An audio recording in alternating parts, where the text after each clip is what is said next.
Well, it's Pro time. Apple's come out with the new iPad Pro 10.5 inch and the 12.9 inch as well if you want bigger. But this is kind of neat. It's actually made the screen bigger by reducing the bezel size on it. So the older iPad Pro, the first generation, was 9.7 inches, but they've been able to kind of keep the same form factor but get you even more real estate on the screen. Well, what I'm really excited about is the screen resolution that they've come out with, because that's really the big change for me in terms of how beautiful this thing looks. Well, it's got the built-in True Tone, so you're going to get the wide gamut of different colors.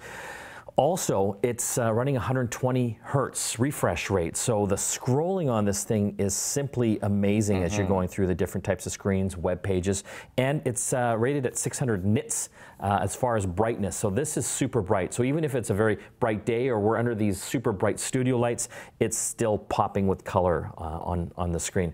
Of course, being an iPad Pro, you can also get the optional Apple Pencil, and because of the faster refresh rate, the latency between you writing on the screen and having it pop up is like, you can't even tell. It's like fantastic. It's where it needs to be. And that's it feels like you're actually writing on paper. That's how good it is. The power in this thing is fantastic. That's the next thing for me too. Power. Is it? Oh yeah. You like power? It's got some power. It's got the A10X Fusion chip at 64-bit. This thing is faster than the majority of Windows laptops on the market right now. That's the point. I mean, you can literally do all your productivity work on something like this.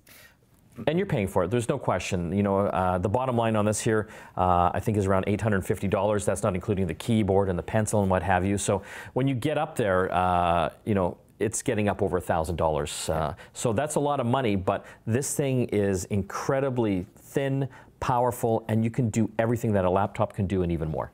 I found it funny that they put the upgraded the camera as well. So they put a nicer camera, but I still don't get why you need a camera on an iPad. You know, a lot of people actually, I don't know if you're ever out in tourist spots, but a lot of people are actually taking pictures and video with their iPads. I mean, you can take 4K video with this thing. It's amazing. Well, one of the things I liked is you can actually take pictures of documentation and have that scanned and translated into text as well. So there's another productivity angle there.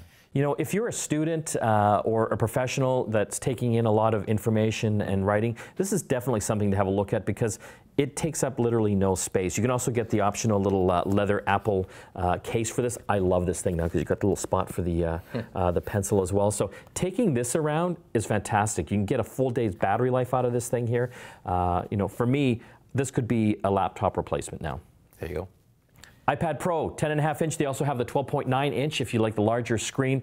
All the best power with the new A10X Fusion chip, and probably one of the best screens out in the market as far as tablets are today.